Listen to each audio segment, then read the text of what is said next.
A day in my life as a content creator ng Barangay Sugmakit. Wow!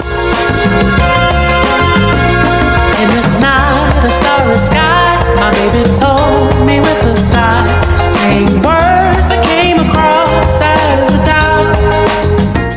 New day, new vlog. At kahit nga November 1 ngayon talaga namang maglilinis pa rin ako ng bahay mga sisilab. At ng mga oras na nga yan kailangan ng magluto ng pananghalian. Kaya naman binabad ko na yung isda mga sisilab at naghimay ng gulay na ilalahok ko sa aming ulam for today. Aww.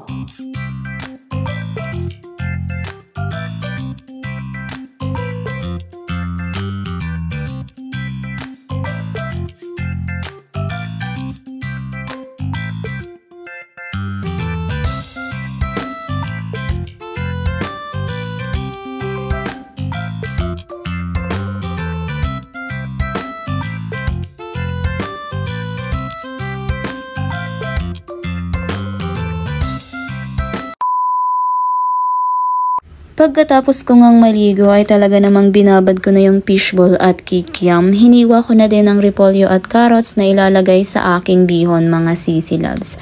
At ayan nga at talaga namang tapos na at pwede nang lutuin mga sisilabs. Oh wow!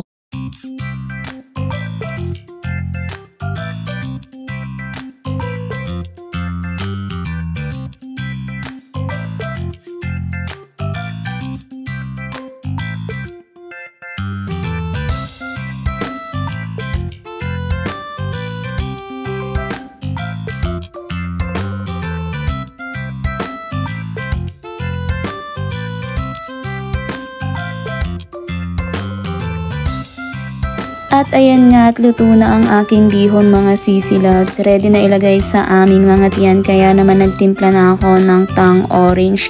Tang baka naman dahil mas masarap ang meriendahan kapag may malamig na orange juice.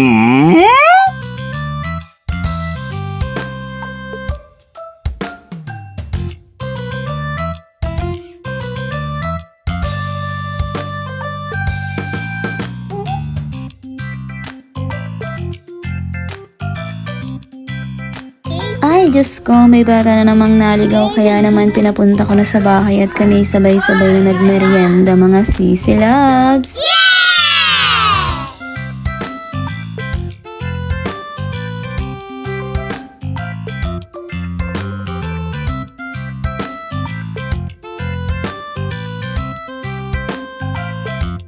Ay, talaga namang sarap na sarap siya sa aming ginawang suma, no?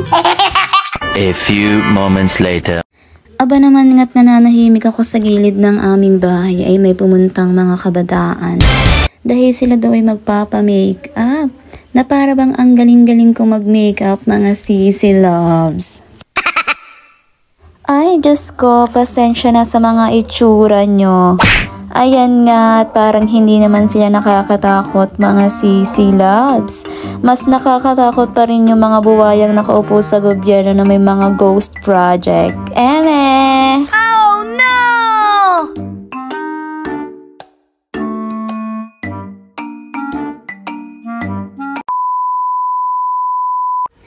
At dahil nga nag 8 PM na ay talaga namang nagsindi na din kami ng mga kandila para sa aming mga mahal sa buhay na nasa kabilang buhay na mga sisilabs. Woo! Happy All Souls Day! Wow! Ito ay sa lahat ng mga namatay kaya huwag kayo magtatampo at huwag kayo pupunta sa bahay. At syempre bago ko nga makalimutan, gusto ko lang batiin ng happy birthday ang aking pamangkin na si Eman Rocco Flores at saka happy birthday din kay Ate Ara. Enjoy your day and happy Halloween everyone! Yeah!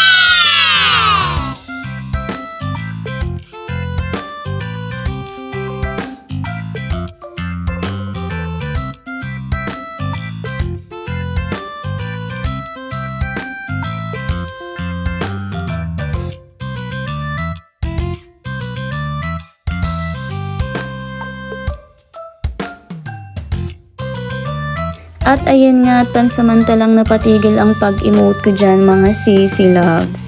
Dahil ang mga bata ay bumalik at tuwang-tuwa kasi madami daw nagbigay ng candy at pera. Kaya thank you so much po sa mga kabarangay ko na nagbigay sa mga batang ito. Yun lang po for today's video. Thank you for watching. Bye!